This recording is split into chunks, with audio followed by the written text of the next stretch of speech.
how the universe is way bigger than you think. Right now, as you sit watching this, two things are happening to you that you have never once felt and almost certainly never thought about. Your solar system is orbiting the center of the Milky Way galaxy at 514,000 miles per hour. And simultaneously, the entire Milky Way, every one of its 250 billion stars, every planet around every one of those stars, everything you have ever known or seen or read about, is being pulled through space at 1.3 million miles per hour toward a gravitational center we can barely even see. Both of these things are happening right now. They have been happening every second of your entire life. You have never felt either of them. Here is what makes those speeds truly disturbing. Not the numbers themselves, but what they tell you about the size of the things generating them. At 514,000 miles per hour, one complete orbit of the Milky Way still takes our solar system approximately 225 million years. That single orbit, that one lap around the galaxy, is so long that the last time Earth was in this exact position, the dominant life forms on this planet were early dinosaurs. There were no flowers anywhere on Earth, no grass, no mammals larger than a shrew. The entire evolutionary chain that would eventually produce human beings had not yet started. That is how big the galaxy is. And the galaxy is nowhere near the beginning of this story. What we are going to do in the next 20 minutes is walk you through the actual scale of the universe, step by step, with comparisons that land in your body, not just your head. Because numbers alone do not work at this scale. By the end, you will understand something about your position in the cosmos that most people go their entire lives without genuinely grasping. That is a promise and a warning at the same time. Start with something you have actually seen. On a clear night, far from city lights, the human eye can pick out roughly 2,000 to 5,000 individual stars. Every single one of them is a sun. Many are larger than ours. Most are hundreds to thousands of light years away.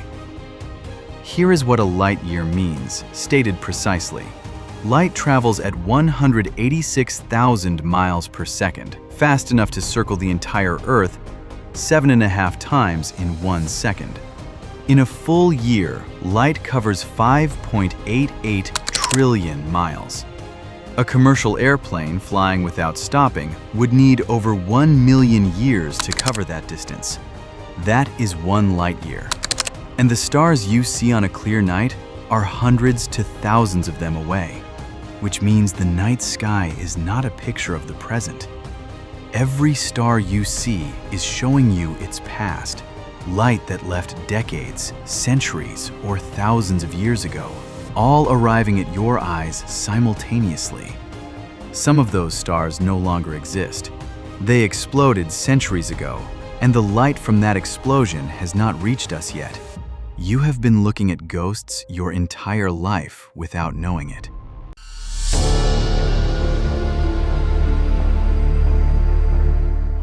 Our galaxy is a flat, rotating disk approximately 100,000 light-years across. Our solar system sits about 26,000 light-years from the galactic center. The Milky Way contains somewhere between 100 billion and 400 billion stars. The current best estimate is 250 billion.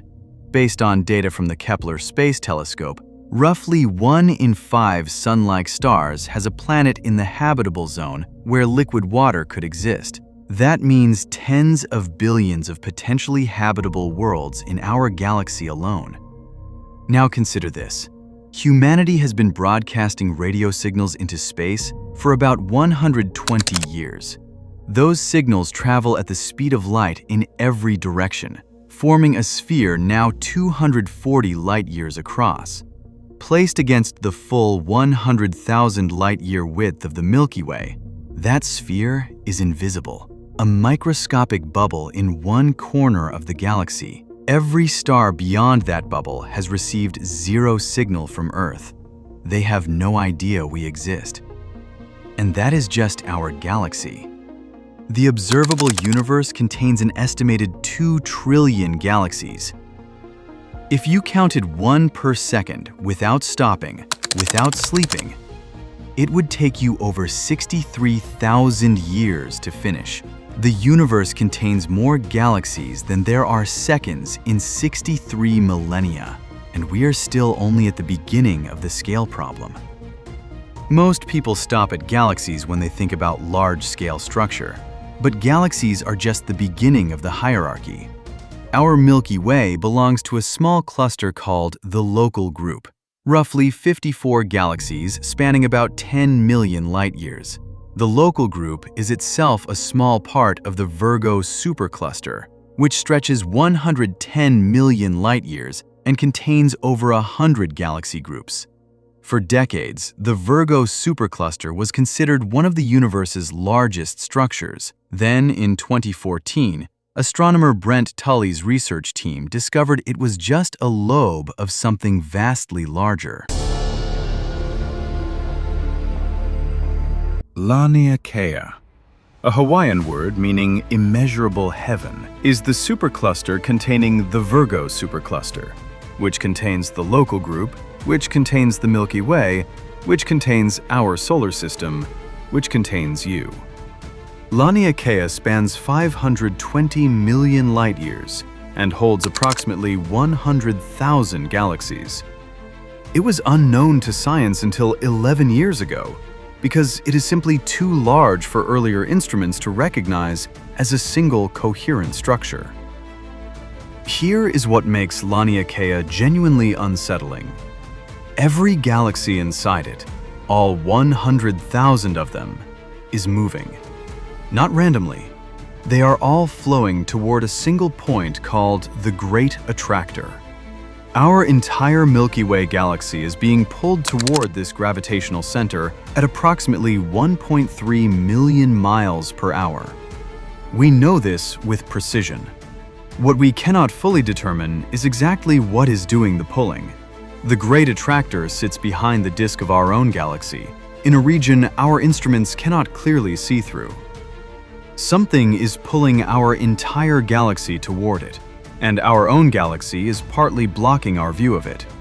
That is a measured, documented, undisputed fact of modern cosmology, not a theory, not a hypothesis. And we have only known about it for a few decades.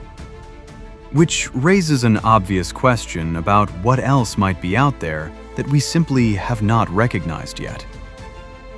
When cosmologists map the positions of millions of galaxies across the observable universe and zoom out far enough to see the whole picture, what appears is not a random scattering of matter. What appears looks like a web. Galaxies cluster along enormous thread-like filaments, structures composed of dark matter and regular matter, stretching hundreds of millions to billions of light-years. Between the filaments are vast cosmic voids where almost nothing exists. The filaments connect at dense nodes where the largest galaxy clusters form. This three-dimensional web spans the entire observable universe and emerges from the same underlying mathematics as biological networks: neurons, fungal systems, circulatory structures. Gravity, organizing matter along paths of least resistance, produces branching, interconnected structures at every scale. The largest single structure identified in the observable universe is the Hercules Corona Borealis Great Wall, a filament approximately 10 billion light-years in length. That is more than 1/10 of the entire observable universe in a single connected structure. Its existence is a problem for cosmologists, because current models suggest the universe is not old enough for a structure that large to have formed. And yet, there it is, confirmed by multiple independent observations. The universe keeps turning out to be stranger than our best models predicted. All of this, the filaments, Laniakea, the Great Wall, the entire cosmic web, exists inside what we call the observable universe. And here is the turn most people are not prepared for. The observable universe is almost certainly a vanishingly small fraction of the actual universe. Not a large fraction, not a meaningful fraction. a fraction so small that no word in common usage adequately describes it.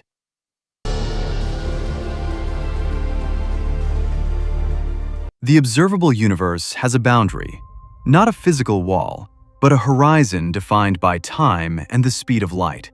The universe is 13.8 billion years old. That means the oldest light we can possibly detect has been traveling for 13.8 billion years to reach us. Anything beyond the distance light could travel in 13.8 billion years is invisible to us. That light has not arrived yet. Because the universe has been expanding since the Big Bang, the regions that emitted that oldest light are now much further away than where they were when the light left. Accounting for expansion, the observable universe has a radius of 46.5 billion light-years, a total diameter of 93 billion light-years. It contains roughly 2 trillion galaxies, each averaging hundreds of billions of stars. The estimated total number of stars in the observable universe is 1 septillion, a 1 followed by 24 zeros. For every grain of sand on every beach and desert on Earth, there are approximately 10,000 stars in the observable universe. 10,000 suns for every grain of sand on this entire planet. That is the current best scientific estimate. The observable universe is not the universe. It is the portion whose light has had time to reach us. Everything beyond the horizon is not empty. It simply has not sent us its light yet. What lies beyond that horizon? Based on models of cosmic inflation, the rapid expansion of space in the first fractions of a second after the Big Bang, the total universe may be incomprehensibly larger than the observable portion. Some models suggest a universe so vast that the entire observable universe, all 93 billion light-years of it, would be smaller than a single atom is to the entire Earth. Whether that is correct or not, the observable universe is almost certainly not the whole universe. It is just the part we can currently reach with our instruments.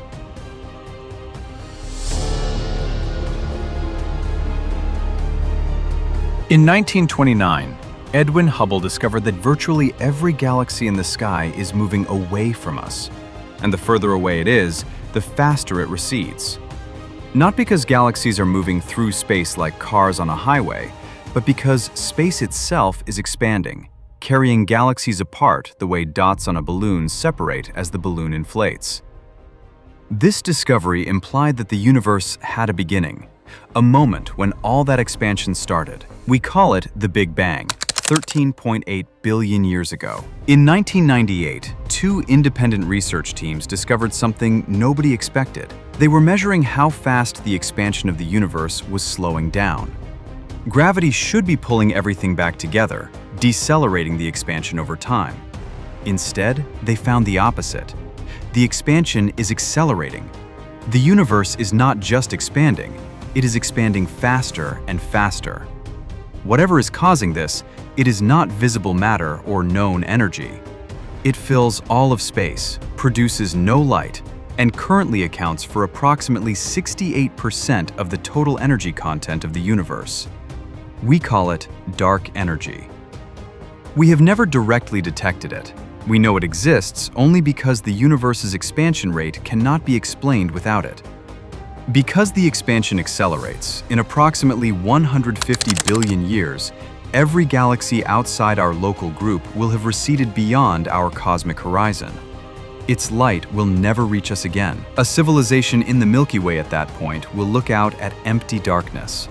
No other galaxies visible, no cosmic web, no evidence that anything exists beyond their own small star cluster. The window we have to observe the universe is not permanent. Everything we can currently see, the 2 trillion galaxies, the cosmic web, the light from the Big Bang itself, will eventually become permanently invisible. The universe is running a timer on our ability to observe it. We happen to exist at the moment when that timer still has trillions of years left. Whether that is fortunate or not depends on what you do with the view.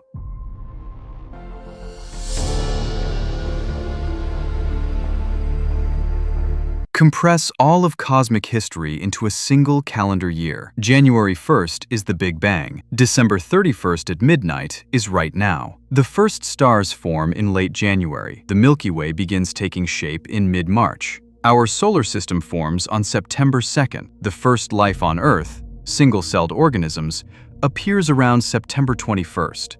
For the next 3 months of this cosmic calendar, the most complex thing alive on Earth is a microbe. Complex animals do not appear until mid-November. Dinosaurs appear on December 25th and are extinct by December 29th. Every human ancestor that walked upright arrives on December 31st. All of recorded human history, every civilization, every war, every scientific discovery, every word ever written, fits inside the final 10 seconds of December 31st. Your entire lifetime is approximately 1/3 of 1 second on this calendar. But December 31st is not the end of the year. It is just where we are now. Stars will continue forming for 100 trillion more years. After that, stellar remnants cool over quadrillions of years. Eventually, protons may decay, and black holes evaporate on timescales so vast, the current age of the universe becomes a rounding error. The universe's story is barely started. We exist in the equivalent of early morning on January 1st, with nearly all of history still ahead.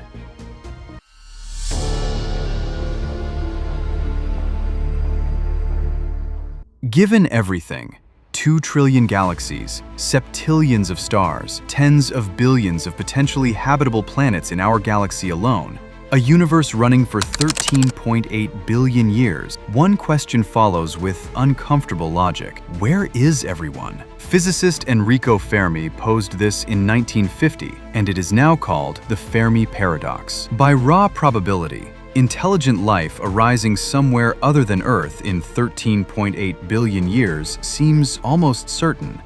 And yet, we have detected no signal, no radio transmission, no laser pulse, no megastructure, no evidence of any kind that any other intelligence has ever existed anywhere in the universe. The sky is completely silent at every wavelength we have examined.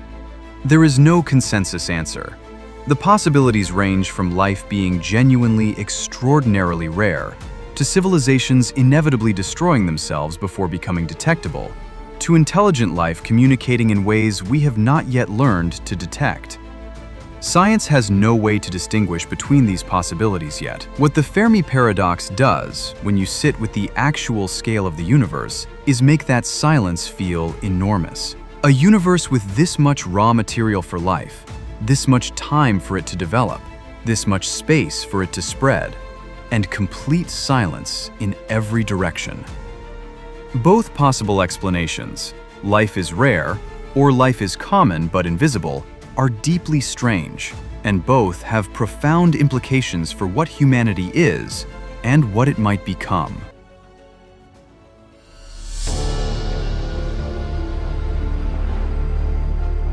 One final comparison. If the Milky Way were shrunk to the size of the continental United States, our entire solar system would be roughly the size of a quarter. A coin somewhere in the American heartland, surrounded by a continent in every direction. And the Milky Way is one of 2 trillion galaxies. There is a reaction many people have at this point, a kind of deflation. If everything is that vast, and we are that small, what does any of it matter? That gets the logic backwards. The scale of the universe does not make your existence less meaningful. It makes it more improbable. You are a temporary arrangement of atoms on a rock, orbiting one star among 250 billion in one galaxy among 2 trillion. And you are capable of understanding the structure of the thing you are embedded in. You are the universe observing itself. That may be one of the rarest things in existence. Carl Sagan wrote about this more precisely than anyone. In 1990, the Voyager 1 spacecraft turned its camera around from 3.7 billion miles away and took a photograph of Earth. In that photograph, Earth is a barely visible speck, less than a pixel, suspended in a beam of scattered sunlight. This is what he wrote about it. Look again at that dot. That's here. That's home. That's us. On it, everyone you love, everyone you know, everyone you ever heard of, every human being who ever was, lived out their lives. The aggregate of our joy and suffering. Thousands of confident religions, ideologies, and economic doctrines. Every hunter and forager, every hero and coward, every creator and destroyer of civilization, every king and peasant, every young couple in love, every mother and father, hopeful child, inventor and explorer, every teacher of morals, every saint and sinner in the history of our species lived there, on a mote of dust suspended in a sunbeam. Look up tonight if you can get somewhere dark enough. The 2,500 stars you can see are neighbors in a galaxy of 250 billion, which is one of 2 trillion galaxies in the observable universe, which is itself possibly a negligible fraction of the total universe. You are very small. The universe is very large. And somehow, improbably, against every reasonable expectation, you know both of those things. That is not nothing. In a universe this large and this old and this silent, that might be everything.